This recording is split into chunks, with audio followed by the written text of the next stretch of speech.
Moi, je vais vous parler en fait d'un sujet qu'on a traité il y a maintenant, je crois, un petit peu plus d'un an avec Dominique Cardon, qui était un sujet sur le big data.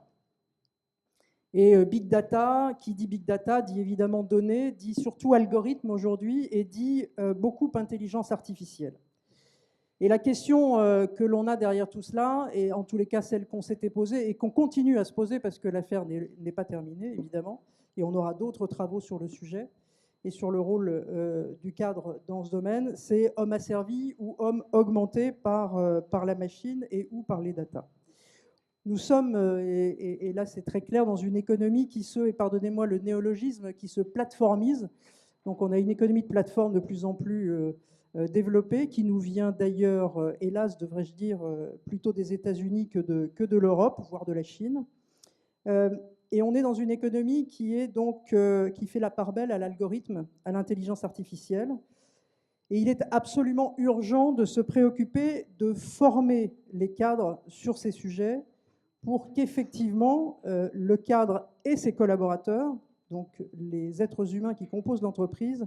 ne soient pas réduits à appliquer ce qui est uniquement prédictible, ce qui serait absolument dramatique.